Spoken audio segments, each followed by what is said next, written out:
Hey everybody, this is Moose here, and today we're back with another interview. Today I'm here with Dstar01. He is an action figure reviewer. He reviews stuff from Marvel Legends to SH Figure Arts to Figma to Funko Pops, basically anything you can think of. He also does unboxings as well, and also does some figure repair stuff. And just want to thank you, D-Star, for joining me. Oh, no problem. Thank you for having me. Oh, of course. So I guess one of the first questions I wanted to ask you is, since what made you want to be a action figure reviewer on YouTube? Oh man. Back in 2014, I really wanted to get into YouTube. I used to have a music videos on my YouTube channel, and I also used to do just a bunch of tutorials, just little tiny little tidbits of random YouTube stuff. And I said, I really want to do something that's more stable, something that I have a lot of, but also something that's more family friendly. Right. So I looked around my room and I asked my wife, I said, what do you think I should do? And she said, you have so many action figures. Why don't you just review them? And I said, yeah, that's true. I always get action figures every week. And I said, let's just do it. So I looked around on all kinds of my favorite YouTubers like MKBHD. Let's see who else. Sean Long was one of them that I watched a lot. Sharnimus Prime was also some of them. And I said, you know what? I want to do things like differently.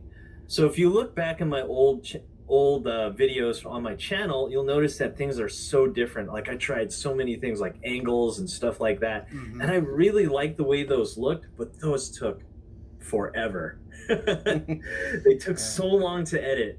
And I'm pretty sure anyone out there in YouTube world know that you have a vision of how your channel should be, but then in the end of the day, it's what your viewers want.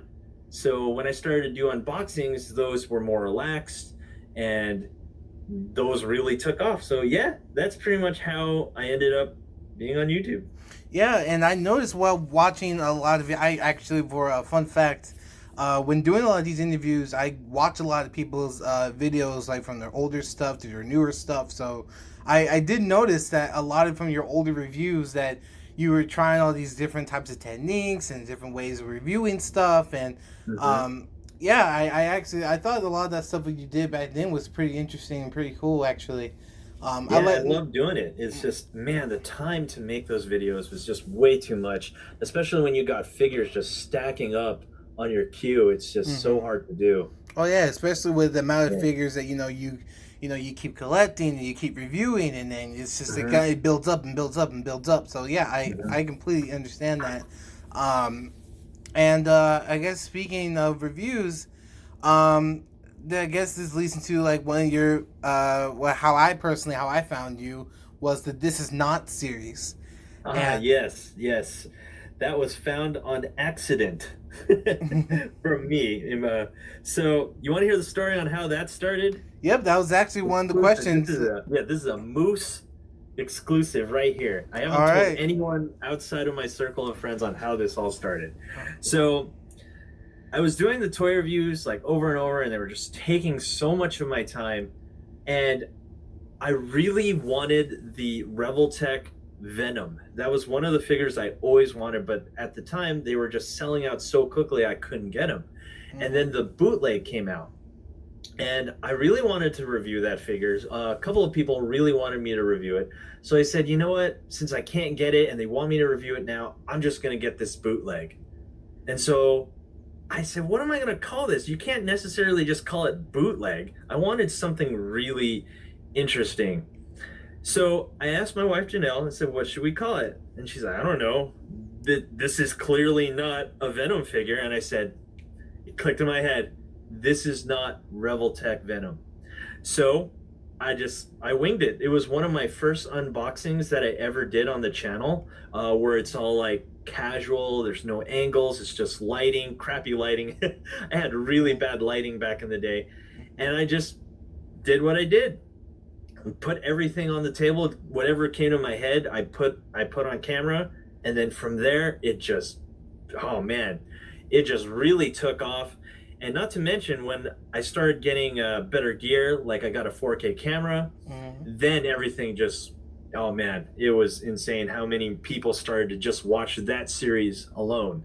So yeah, it was kind of just on accident. It was just a figure that I really wanted, and then everyone started requesting. I didn't even really ask anyone for requests. It's just they said, "Hey, can you do this? Can you do this?" And I said, "You know what? They're not that expensive. I might as well just keep doing it." And so I kept doing it, and then the rest is history. That's really interesting. I didn't. I mean, that's really really interesting because when going back and watching your videos and watching, I watched a lot of the this is not series, and when going back and seeing the Robotech Venom, I never would have thought that was the whole story behind that. So thanks for sharing that. That's Yeah, no really worries, no worries. Yeah, thanks. it was just kind of crazy how that took off. Even though right now I got to be a little bit honest with you, there's hardly any bootlegs on my main table where I like to display all my figures. Mm-hmm. But there's like a solid one or two of them that actually do make it. But they're there. They're there for people who can't afford like the $80 figures. I know it's really expensive to collect, Oh especially yeah. the really nice ones. So Mm-hmm. they're there for people to look and enjoy.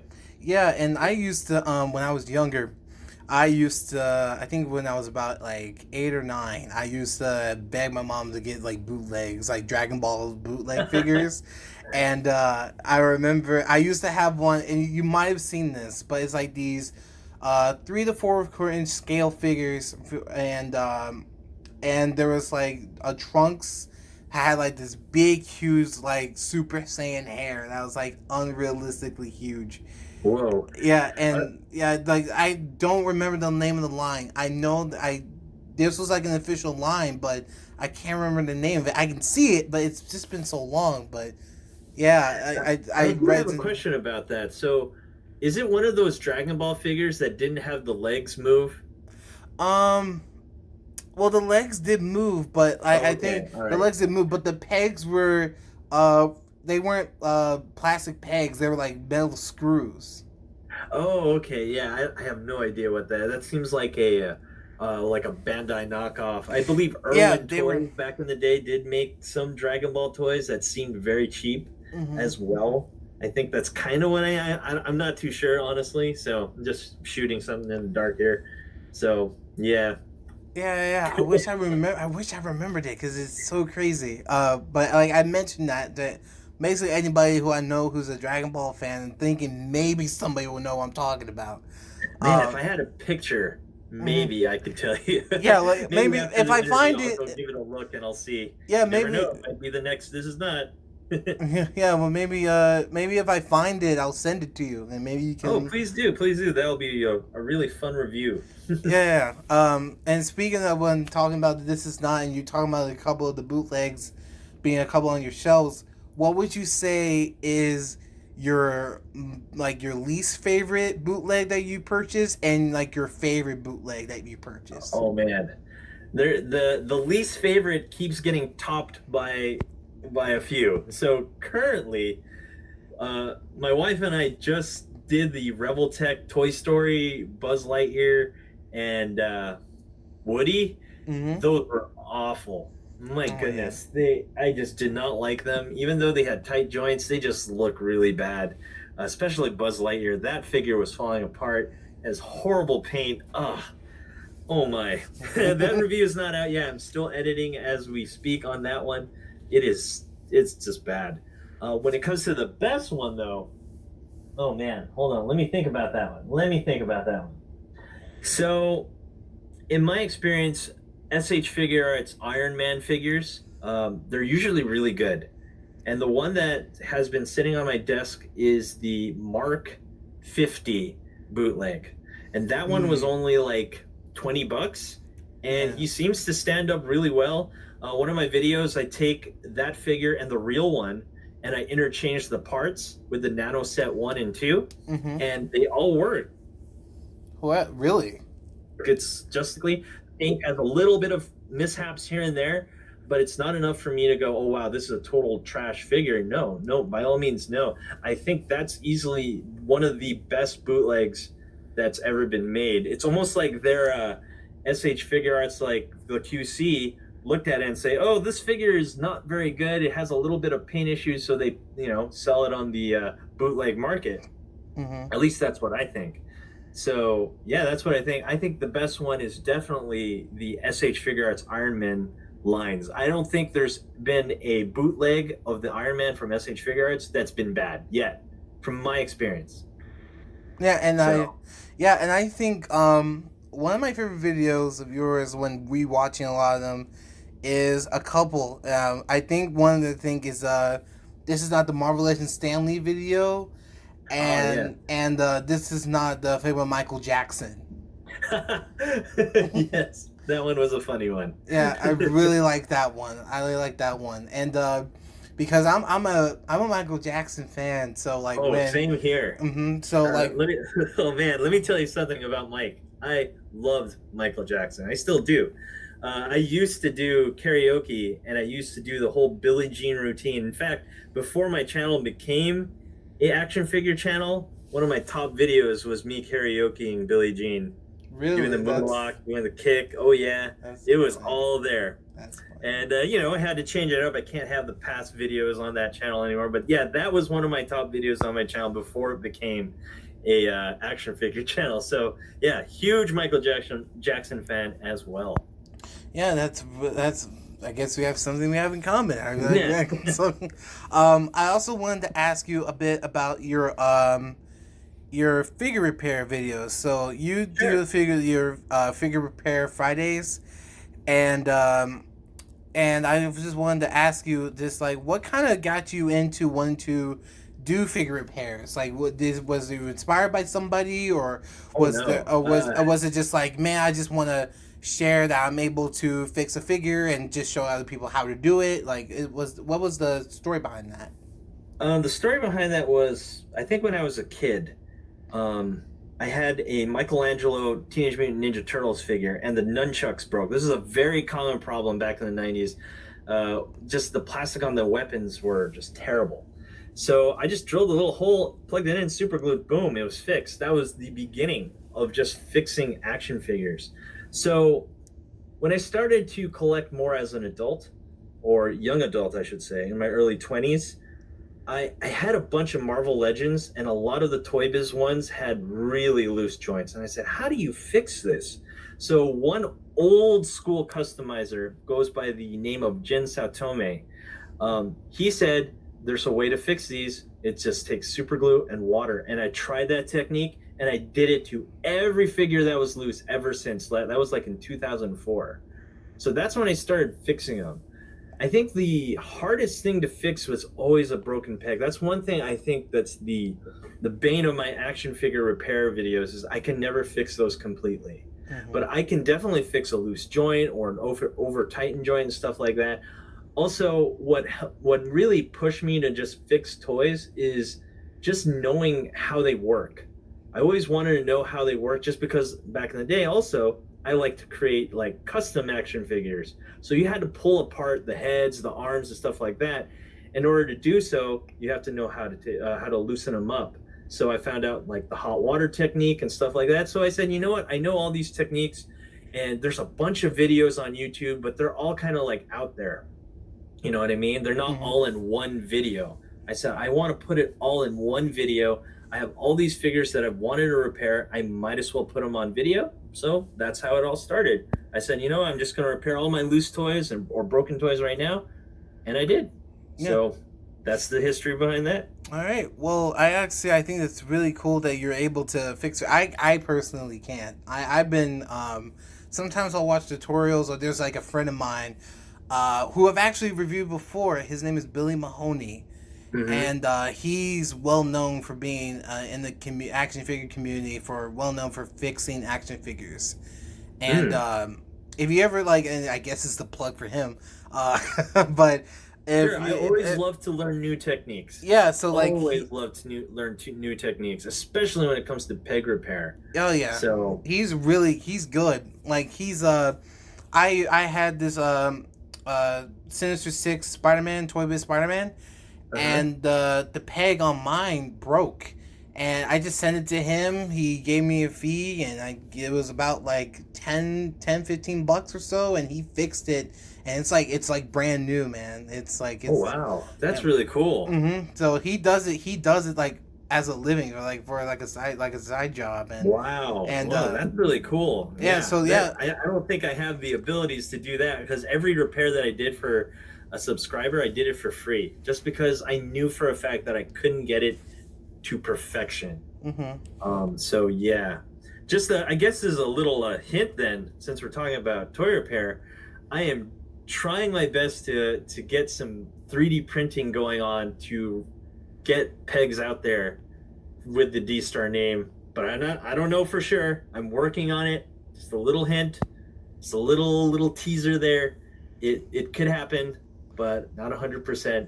Definitely want to get into repairing these completely, maybe even make a better joint. I don't know, but that's something I don't think I want to delve too far into because I'm not unsure yet. Well, you heard it here, folks.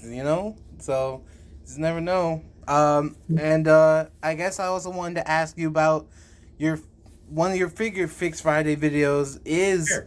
your recent Marvel Legends Spider-Man Far From Home Oh video. yes, that video exploded Mm-hmm. far beyond my ever thought I could be. Oh yeah. Wow. Yeah, and that video, like I was about to say, it did blow up essentially, and like Yeah. people like even got to the point where people been asking you to make like you've been sending out versions of that figure to other people, Yes. correct? I've Yeah. sold 15 of them, all sold out within like a week. And wow, that's insane. Do you want to hear the story behind that one actually? Yep, that's actually gonna be the question. Okay, It's like so I have a it's like you're store, reading by my the way. mind, or almost. I'm Yeah. gonna plug my store right here, www.dstar01.com, your reliable source for awesome action figures. So I had a bunch of those Spider-Men just stacked up. They were the one figure in the series that was not selling. You know what I mean? Yeah. So I said I have to do something with this figure. So I just tried it because I used to do Gundam panel lining back in the day when mobile suit and action figures were just the huge craze, and I would just panel line them with Gundam markers.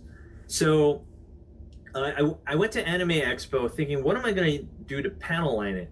And we visited this marker booth in Anime Expo, and they had like this perfect marker that fits right into the grooves of the Spider-Man figure. I said, whoa, that's perfect. I said, I'll just buy it. So I bought the marker. It was only $3, and I sprayed it down with some matte finish. I always have some matte finish by Mr. Hobby just sitting around, and I started marking it in. And by the end of it, I said, this looks really good.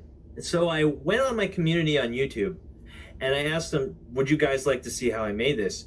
Overwhelming response of a yes. How did you do that? Everyone started guessing. Did you paint wash it? Did you panel line it with a Gundam marker? And I was like, whoa, it should be pretty obvious, but obviously it wasn't. So we just did a really quick tutorial with my wife, and then next thing you know, a lot of people started sending me emails. Hey, can you make one for me? Can you make one for me? Hey, this marker is out of stock here. Where can I get it? And it was just like, whoa, within a weekend, it just was crazy. So I just started panel lining all the Spider-Mans that were left in my stock at my store, and I put it on my website. And then within that weekend, all of them were gone. And even till this day, I still get responses. Hey, can you make another one just for me? And I'm like, oh man, I can't get this figure anymore because Hasbro is sold out. So I have to wait until they come back. But yeah, it was crazy. That's that's the story behind that video. Yeah, and I just think it's great that like you're more people being like, because of that video, more people attracted to your store and buying stuff from you, and yeah, you're just simply giving more support, and just Mm-hmm. yeah, just congrats on that, man. Just Oh, thank you. for real. Also, what I really loved is I started looking up like the hashtag like custom Spider-Man, and I see all of these people doing the mod and thanking me for it. And I love what a lot of these people are doing. Some of them put like a custom Peter Parker head. And I'm like, wow, that looks really cool. And the overwhelming support of the people who are thanking me or just doing it on their own, it's just really nice to know that there's people out there that listen to me and are doing it and they're having excellent results. And it's just really comforting to know that it worked out well for a lot of people out there. Yeah, it's worked for me too. Actually, I actually Oh, you because tried it. yep, I did. and Awesome. I've actually been trying it on a couple other figures, which is the 6-armed Spider-Man and Spider-Ham as well. Oh yeah, that was Um, another request. So it's pretty much the same thing. So I didn't really want to milk it too much on another video with the mm, six-armed Spider-Man. It also Spider-Ham was one of them too. So yeah, cool. yeah, I can say personally, for so far that I've gotten, because the 6-armed Spider-Man has so many web lines, but it's worked Yeah. out really well. Like I personally think that like because of your tutorial, and I'm looking at it right now in hand, and I'm comparing it to like some spots I haven't done it yet, and then the spots I have done it to, it looks great. So Cool. yeah, just thanks for Good to posting know. that video and just you Yeah, know no problem, no problem. There's more of those videos coming. I'm kind of looking for another figure to make look good. Um, Another figure I wanted to do was the Dragon Stars Majin Buu, the Kid Buu. oh yeah, I wanted to do that. I actually posted a picture of him on my Instagram. I It's just saw the that. problem is that figure sold out really fast, so I couldn't experiment on many of them. So I have to wait till they come back, and then I can do some more. But yeah, that's probably the next one that I want to do in terms of like making it look good. It's a really easy fix, and yeah, that should be next. All right, great. I can't wait to see it. Mhm. Yeah, And I actually have a question from a fan sure. of yours. Oh, And really? yeah, I asked a couple people that watch your stuff, friends of mine, and I said, Hmm. hey, I'm asking these stars these questions. If you have any questions, and so yeah, I have a couple of questions I would like you to Sure. answer. And one of them is essentially is asking, since you do videos with your wife and since you two do stuff together, how often does she help out a lot with your videos? Does she help with the Oh, yeah. editing, or does she like help out like getting figures set up, or like what's the dynamic between you two when making a video? So Janelle helps me in like taking stuff apart, in terms of like what's in the package, and she also has like adds a little commentary because she's more of a like a cinematic comic book fan, a little bit of a comic book fan. So she always has her input. I love it when guests like my friend Ron jumps on too every once in a while, and it's always nice to have someone else there to talk to have that banter. So mostly what Janelle does is she helps set up everything, like gives me accessories from the box. Because when you do an unboxing, a little bit of a behind the scenes here, it takes a lot of work to get everything out of the way to get a nice shot, to get the accessories out of their package quickly and not waste footage, because 4K footage takes a lot of space on a memory card. So I have to be really efficient and fast. Even though a lot of my videos aren't super fast, she definitely expedites the video. And she usually like behind the camera, she's like, "Hey, let's move it along. Don't stay too long on one figure." Because a Mm. lot of the times I'll do like a Marvel Legends set, and I'll like really love one. I'll be looking at it for like more than 5 minutes, when in reality I can't keep on one figure for that long. So she helps move it along and expedite it and make it go really smooth. So that's really what she does behind. That's our dynamic when it comes to doing videos together. Yeah, So, yeah, and I think you two do make a good team together for oh, sure. thank you, thank you. Yeah, Well, so do you agree? She doesn't want to say anything. oh, that's okay. That's okay. That's totally fine. Just if she can hear me, just know that you're great on the channel, and I like, I appreciate you working with D-Star as much as everyone else. So, you two are great together. So, She's um, smiling. okay. um, Great feedback. Oh, there you go. She says she appreciates your feedback. oh, Awesome. of course. And I guess one of the other questions from another fan is talking about, who's been around for a while. He was asking about your, Figuratively Speaking podcast. Oh man, that is old. Okay. Let's go. What's the question? So essentially, it's very simple. They're just asking, that saying that they're a fan. They've been a fan of yours for a while, and they really enjoyed the few episodes you had at the podcast. And is it possible that in the future that you'll be able to bring it back? Wow. I have never heard that requested ever, actually. I think the reason why I stopped doing figuratively speaking is the setup is difficult. Man, I just never pictured a podcast would be this hard. You have to have every mic synced up to the camera, and you have to make sure the camera is always running. SLRs, a little bit of technical things going on here. SLR cameras can only record for so long and then they overheat. So you really need a broadcast type camera in order to have a decent podcast. And also sound is so important. So Definitely. where I'm going with this is I just never had I think the reason why it just never worked out or why I don't keep going with it is that it's just difficult to get the sound and the video right. Like I watch podcasts like H3 is one podcast I like to watch, and the quality is just, it's really there. He has a nice set, he has excellent camera, excellent microphone, everything like that. Well, everything I have is kind of just made for one or two people. I like to have guests on my podcast, so 3 or 4 people is really hard to track and to do. I want to do it again, but maybe after like I hit 30K subs or something like that, just so I have more of an audience. But yeah, as of right now, I don't think I want to focus too much on the podcast yet. It could come. I'm not saying it's gone forever, but I definitely want to bring it back. But I have the shop and all these toys I have to review. It's just, man, I really need time for a solid podcast. So yeah, that's pretty much it.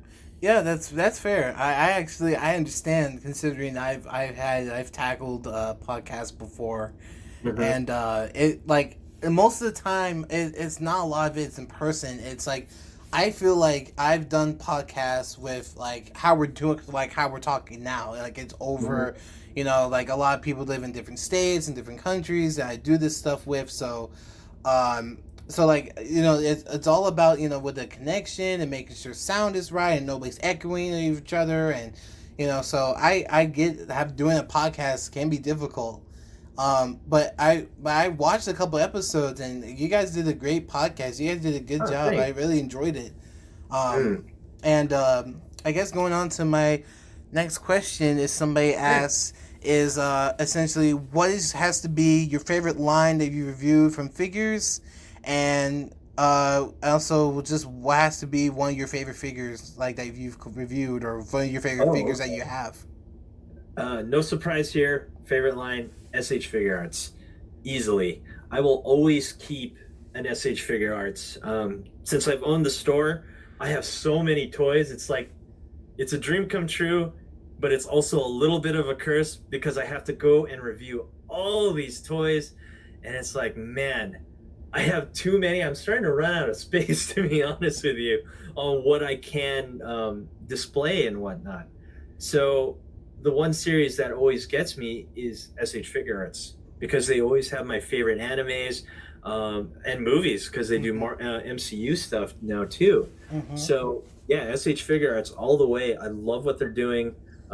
Also bought the very first SH Figure Arts back in 2010 with the Piccolo and the Goku, and I said, wow, this is gonna take off.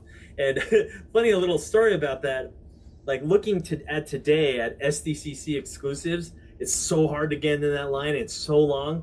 I remember when the exclusive Goku came out, I just walked up and bought one. There was like a whole wall of them. And I was like, wow, times sure have changed. Oh, yeah. So yeah, definitely SH Figure Arts. And when it comes to favorite action figure, you know what? The one figure that has been with me for the longest, and I always end up posing, playing with, and whatnot, is the Toy Biz Spider-Man 2 action figure. That was easily, I think even till now, a standard for awesome action figure. Oh, yeah. Yeah, easily one of the best. So many articulation points. Each individual finger moves up and down. It should be what the basis of most action figures should be. That was an amazing figure. I still have it till this day. I constantly repair it when it gets too loose and everything like that. And it poses perfectly with almost every figure that I have. So yeah, easily that one would be my favorite. Oh yeah, that's well, I agree with you with the SH Figure Arts and the Spider-Man figure. The Spider-Man figure is fantastic. That was actually one of the first figures. I actually got that one around my birthday. when it came Wow. out. Yeah. Very cool. Yeah, and I still had it to this day, and because I watched Spider-Man 2 when I was very young. So Hmm. I was it's to the point where I remember parts of it, but not like the Hmm. whole thing. But I remember getting that figure, and it's like I think it's about 12 inches, 14 inches tall, but it was Uh-huh. like the superposable Yeah, like yeah, 12 yeah. inch Spider-Man. I still have that, and Wow. mm-hmm. That is an old school figure, my friend. Oh yeah, like I'm Whoa. happy to still have it, and it still like has no paint chipping, no marks, no nothing. Like it's almost like Wow. looks like it Good was brand condition, new. huh? Yeah, good. Wow. Very cool. Mm-hmm. And Yeah, my Spider-Man figure is nowhere near mint anymore. yeah.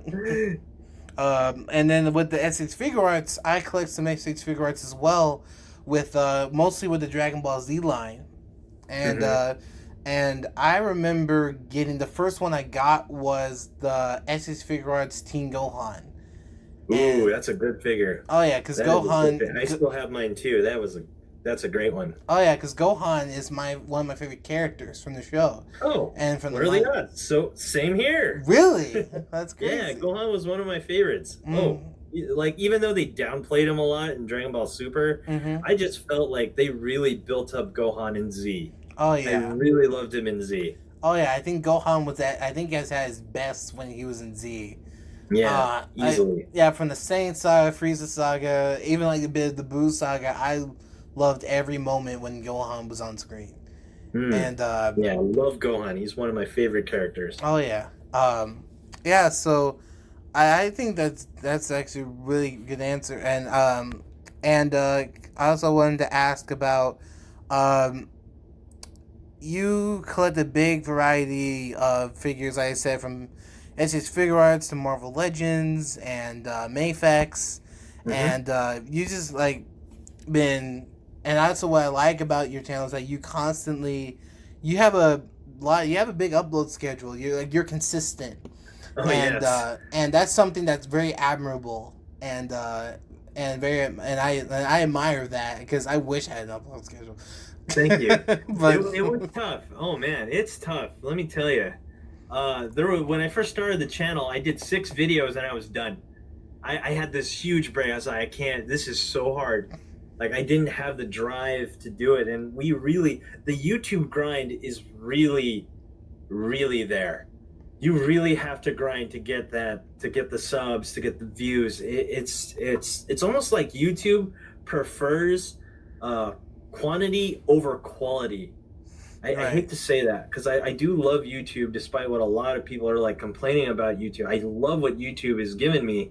It's just that I felt like I started to grow when I started to stop caring about the angles and doing everything more relaxed. I mean, it's a lot easier than it was in the beginning when I started my channel with the different angles and everything like that I put into my video.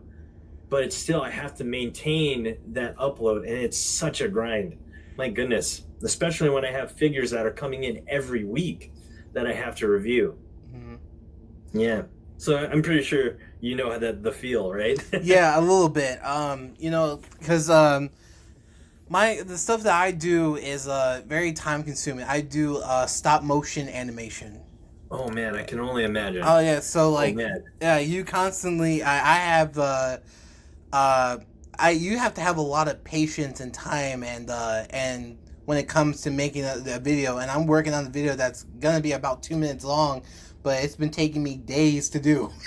So Oh man, you dude, know. Moose. I'm sorry, dude. That's a lot of work. Oh no, don't be Yeah. sorry. I enjoy it. I love it, man. Yeah. I love every second of it, and getting to create something that's comes from my head and be able to put it on screen in some shape or form. I just love it. I love storytelling. I love writing, Oh, same here. I Same here. so being able to get whatever story that's in my head and be able to get it out there. I mean, that's what I really like to do, and I think there's a whole community of that, and I just Hmm. appreciate the community for stop motion.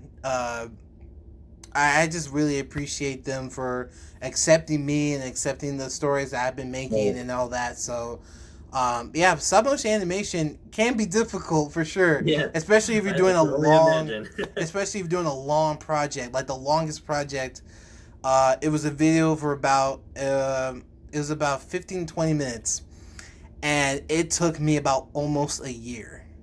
Wow, Mm. So that is a long project. yeah, yeah. So yeah, it took me, but I split it into two parts. But altogether it'll be around 15 to 20 minutes long. But it took me about almost a year because I had to do rewrite after rewrite, casting people, and then actually filming it. And then, I go to college. So, college on Mhm. top of that, and then working on top of that. Oh, it's tough. Yeah. I know that feel, Moose. Mm-hmm. Trust me, when I was making music videos, getting people to go on your schedule is one of the hardest things to do, especially when you have this vision of a video and you want it to pan out as well as possible, but everyone has their own agendas, so and own schedules. So yeah, man, dude, I know that feeling, Moose. It's tough. Oh, It yeah. is really tough to get a project Mm-hmm. like that going. Oh, yeah. Man, I commend you for that, dude. I know that feeling. Thank you. Man. Appreciate that. Hmm. And I guess this going on to my last question essentially is Sure. and it's been a traditional question and it's pretty simple is what would you like to say to your subscribers and fans essentially? Oh man, thank you so much for your support. Thank you. I never imagined this would go this far. I was expecting just to be stuck at like 1,000 or 2,000 subs, but now it's like, wow, you guys really drive me to keep doing these reviews. Thank you so much. My wife and I thank you so much. Thank you for all the people who are buying from Dstar01.com. I know you guys are out there, a lot of loyal customers. Thank you. This is me personally thanking you guys for purchasing from me and taking your toys and trusting them for me to ship them out to you safely. Yeah, and there's more to come. I got a lot of ideas going. I think we're going to do something very special on the 30,000 subscribers. Maybe a Q&A, I don't know. I'm planning something and also a giveaway as well. And yeah, again, thank you everyone for supporting me and my wife and watching all our content, even though a lot of it is just us laughing a lot. Well, I want to thank you for joining me, man. Again, this has been great. Getting to know you more and getting to know the channel and getting to know like behind the scenes stuff. And I want to thank everybody for listening and listening to the interview. If you want to check out D-Star, which I highly recommend you do, I'll put a link to his Instagram, Facebook, Twitter, his store, everything in the description. Please check him out. Support his stuff. Buy his stuff. Do everything you can. Thanks again, D Star, for joining me. Really appreciate Oh, it. no problem. Thank you, Moose, for having me. Of course, of course.